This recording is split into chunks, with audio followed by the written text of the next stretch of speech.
Episode, we are finally putting the carbon Widebody kit on. As you guys can already see, I took off this metal cover that was here before, and then this kind of piece that sat here. It actually looks absolutely insane, so you guys will see. It looks so good with the turbo showing. It's crazy how, like, I don't know, it just looks crazy like this. I've actually already been pulled over for not having a muffler, and it was by my neighbor cop who didn't realize it was me. Yeah.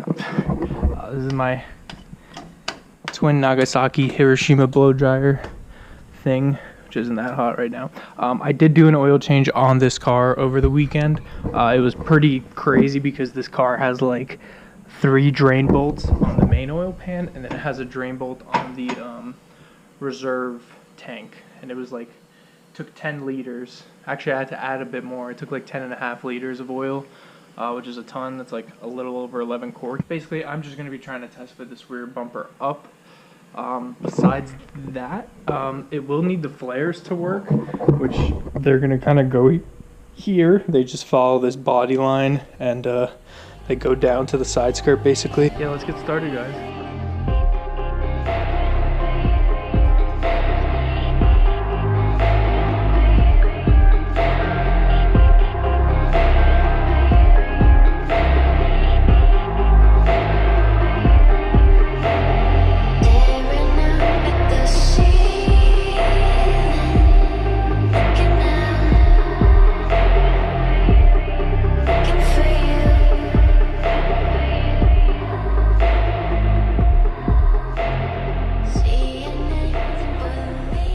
I don't know how much of that you guys saw, but the fitment was a little bit weird. It almost looks like a Huracan.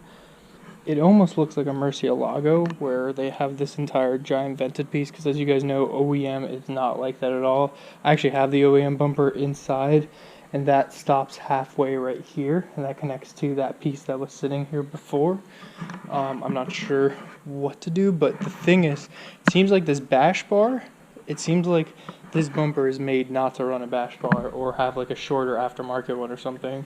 And on a car this expensive, there's no way in hell that I'm taking off that bash bar, because God forbid I get rear-ended. First of all, it's a lot of fire hazard because those oil lines can break and immediately erupt fire if I get rear-ended. And on top of it, insurance is most likely going to decline any kind of claims for an accident, because you don't have a bash bar, of course, to absorb the impact and transfer the impact force into the frame.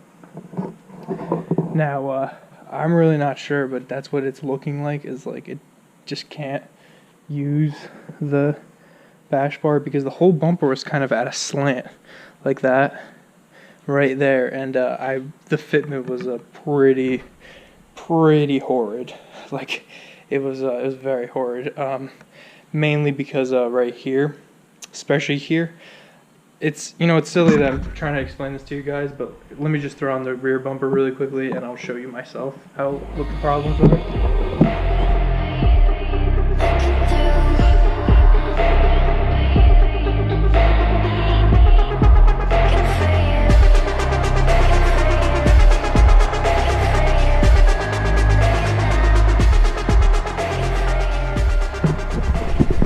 So here, I got this bumper on, so let me show you.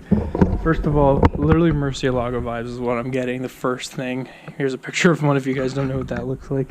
But yeah, it's like, as you can see, like this, it's just slant. And I understand that's probably how OEM is, but it's weird because I can't even get this right here to sit flush without like really forcing it like that. But then the other side is like having its own issues.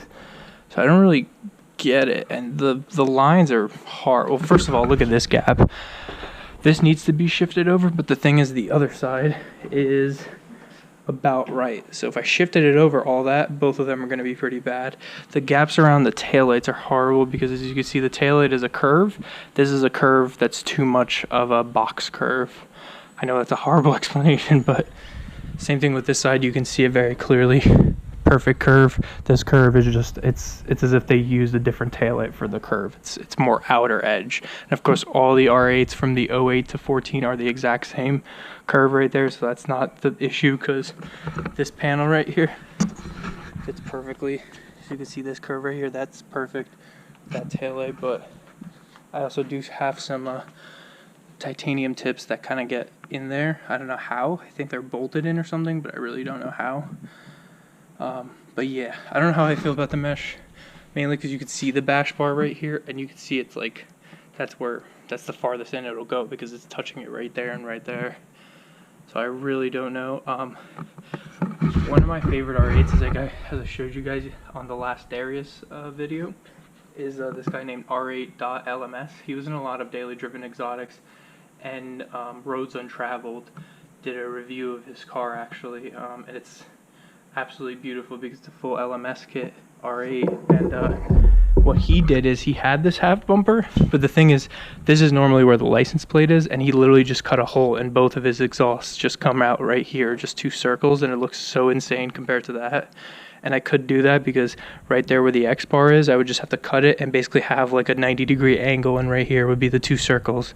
That seems silly to do with the mesh because you can't really I don't know, it's silly to do when it's mesh. If this is all covered and you just saw the exhaust, I think that would look good. He did move the license plate to all the way down here, just kind of barely peeping. So I'm really not sure what to do. The flare goes there, and then as you can see, as I already mentioned, this gap right here is horrible. And I can barely get it to line up with this. This is where it would bolt in. I can barely get it to reach this even. But I do want to display the turbos in some way, and of course, you know, I don't want it to be like in your face, but like if you care enough about the car and you look close up to it, you'll see the turbos, because, you know, there's not going to be any kind of sticker on this car that says twin turbo or anything like that. Besides, if you look in the engine cover, you'll see the Hefner twin turbo air to water intercooler. But, you know, I'm not going to go BS for build and have it sticking out of the hatch, you know, like he did, because that was obviously done just to show off the turbos. Because for supercars, this is basically the prime mounting place for turbos. The underground racing Lamborghinis have them back to back. So the intake is here, intake here, and then the 2 exhausts meet right there in the middle. What he did at one point, this R8 LMS guy, I don't even know his name, but this piece is separate on the OEM bumper. The OEM bumper ends right here, and then you have a separate piece, which I have right there. So he had both the wing piece and that piece removed, and he cut out this bracket that's made to hold the metal thing and to hold the top piece. And literally all you could see is like the exhaust coming right here through the OEM bumper, but then this and this was open, and all you could see is the 2 turbos, and it was really cool. And of course the wing, the APR wing, I believe, mounts, this is the frame right here, and it actually mounts with a base plate right against it, and then the wing, you kind of have to chop this, and it comes right here, and it's just a really nice 71-inch wide wing. But that's my situation, because I don't know, I think this doesn't really look that good. I mean, realistically, let me know in the comments below.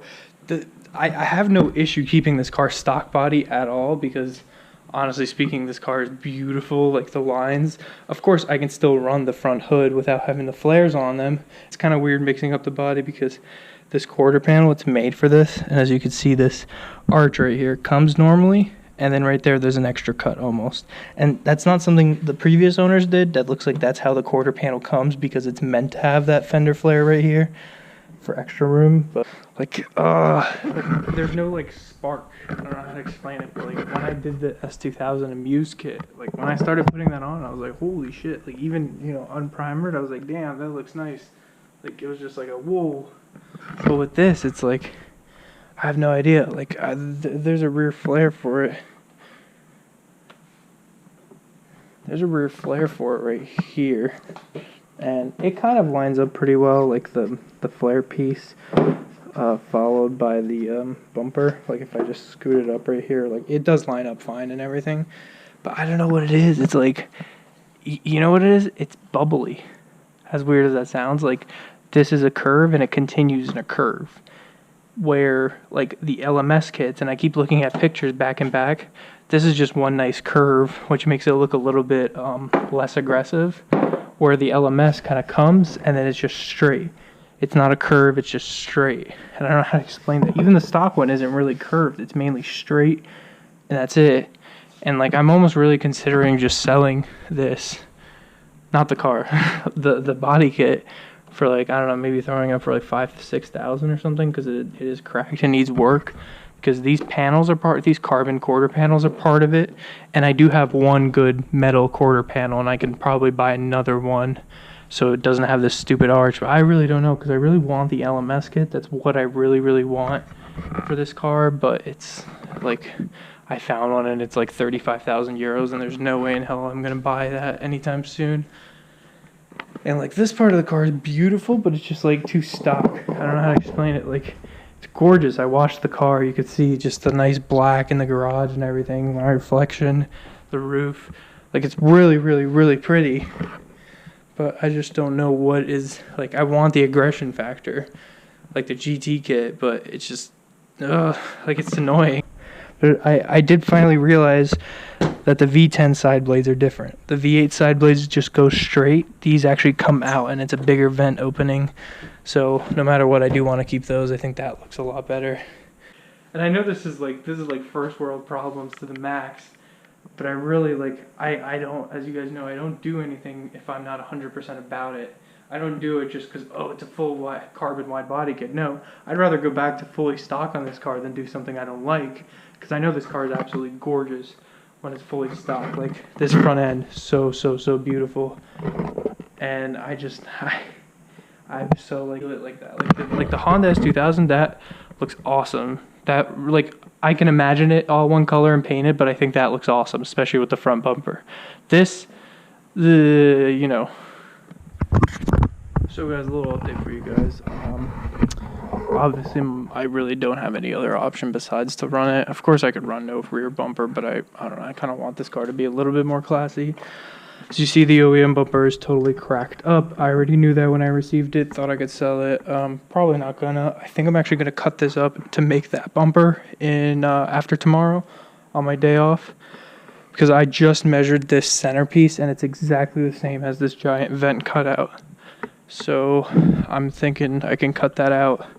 Obviously this goes away, but mold it in from the rear, and then by mold I mean fiberglass, and then fiberglass it here and use Bondo. And yeah, it'll probably take a full day to make this come true, but Jesus Christ, I think it'll be worth it, because I really don't want to use the exhaust holes. The exhaust tip I was given probably are not even for an R8, in all honesty. They're not looking like it's for an R8 because they don't fit the OEM bumper or the aftermarket bumper that well. But I really, really want like a 4-inch and a 4-inch tip, or like a 3.5-inch tip dual to come out right here and have like a little metal figure 8 heat shield around them, because I think that would be pretty cool.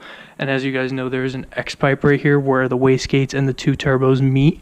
So I think if we were just to cut exactly in the middle of the X pipe and just do two, like, not even 90 degrees, it would be more, it would be like a 120 degree angle, and just have them come out right there. I think that would look good, because I think that's what's weirding me out the most about this bumper, is that giant mesh piece right there. And then maybe I might actually keep this top open so you could actually see the turbos. What other people have done, which is kind of a serious thing to do, is they cut this bracket that attaches to this frame bit right here. It's not really a frame, it's just for the rear bumper mount. They cut it out so that's not in the way at all. All you see is the turbos. But we'll talk about that later, because obviously I don't know how to weld, nor can I fabricate, so I'm definitely going to have to take this car somewhere for them to do the X-pipe first. Either way, I can't mount a rear bumper anytime soon, because I don't have tips, and like, I can mount it, but as you can see, the exhaust is going to be hitting the back of the bumper, and that can cause melting, and especially in this weather, it can cause a fire. So I'd rather not, but I think I'm done for today. found out a couple of things about what I like and what I don't like with the rear flare. When I'm molding it in, I'm most likely going to be sanding a lot of the top half right here to make it so it's not as much of a curve, but it's more straight. To make it aggressive, basically just cutting up and manipulating, you know, what I'm best at doing, as I did with the S2000 kit. Because obviously I can't afford a $40,000 LMS GT3 kit. Anyways, thanks so much for watching this episode, guys, and be sure to subscribe, like, comment. Hope you guys are excited. See you guys on the next video.